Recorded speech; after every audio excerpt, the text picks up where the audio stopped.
सोरेन परिवार की बड़ी बहू सीता सोरेन ने बीजेपी का दामन थाम लिया है। उन्होंने एक पत्र के माध्यम से अपना दर्द बयां किया है कि कैसे वह पार्टी में रहकर खुद को उपेक्षित महसूस कर रही थी। अब उनके आरोपों पर उनकी देवरानी कल्पना मुर्मू सोरेन ने पलटवार किया है। कल्पना ने दिवंगत दुर्गा सोरेन और उनके बलिदानों को याद किया है। उन्होंने कहा कि हेमंत जी कभी राजनीति में नहीं आना चाहते थे, लेकिन वह दुर्गा दादा ही थे जिनके संघर्षों को आगे बढ़ाते हुए हेमंत जी ने राजनीति में कदम रखा था। हेमंत जी के लिए दुर्गा दा सिर्फ बड़े भाई नहीं बल्कि पिता के समान थे। 2006 में मैं जब ब्याह के बाद इस बलिदानी परिवार का हिस्सा बनी तो मैंने हेमंत जी का अपने बड़े भाई के प्रति आदर और समर्पण देखा। मैंने दुर्गा दा का हेमंत जी के प्रति प्यार देखा। दुर्गा दादा की असामयिक मृत्यु और आदरणीय बाबा के स्वास्थ्य को देखते हुए हेमंत जी को राजनीति में आना पड़ा। हेमंत जी ने राजनीति को नहीं चुना बल्कि राजनीति ने हेमंत जी को चुन लिया। वह तो आर्किटेक्ट बनना चाहते थे, लेकिन उनके ऊपर झामुमो, आदरणीय बाबा और स्वर्गीय दुर्गा दा की विरासत और संघर्ष को आगे बढ़ाने की जिम्मेदारी थी।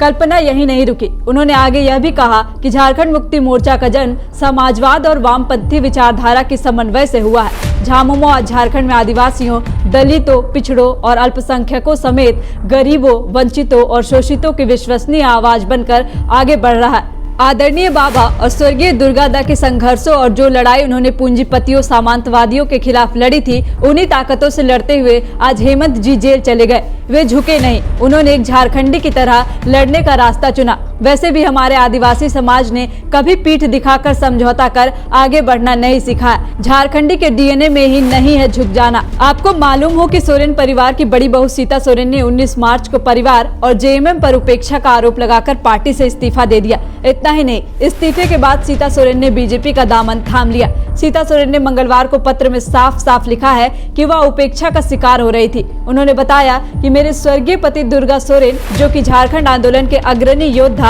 और महान क्रांतिकारी थे, उनके निधन के बाद से ही मैं और मेरा परिवार लगातार उपेक्षा का शिकार हो रहे थे। पार्टी और परिवार के सदस्यों द्वारा हमें अलग थलग किया गया, जो मेरे लिए अत्यंत पीड़ादायक है। मैंने उम्मीद की थी कि समय के साथ साथ स्थितियां सुधरेंगी, लेकिन दुर्भाग्यवश ऐसा नहीं हुआ। झारखंड मुक्ति मोर्चा, जिसे मेरे पति ने अपने त्याग, समर्पण और नेतृत्व क्षमता के बल पर एक महान पार्टी बनाया था, आज वह पार्टी नहीं रही। मुझे यह देखकर दुख होता है कि पार्टी उन लोगों के हाथों में चली गई है जिनके दृष्टिकोण और उद्देश्य हमारे मूल्यों और आदर्शों से मेल नहीं खाते।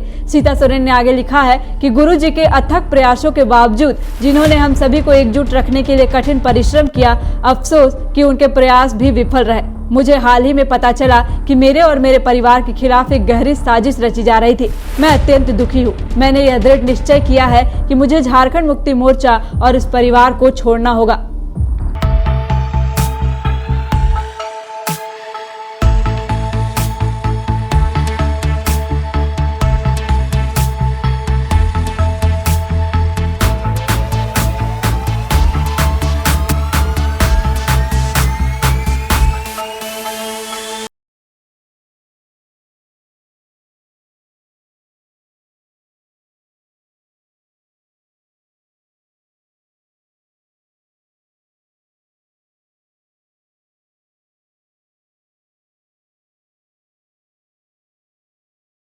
thefollowup.in. Like, share, and subscribe. www.thefollowup.in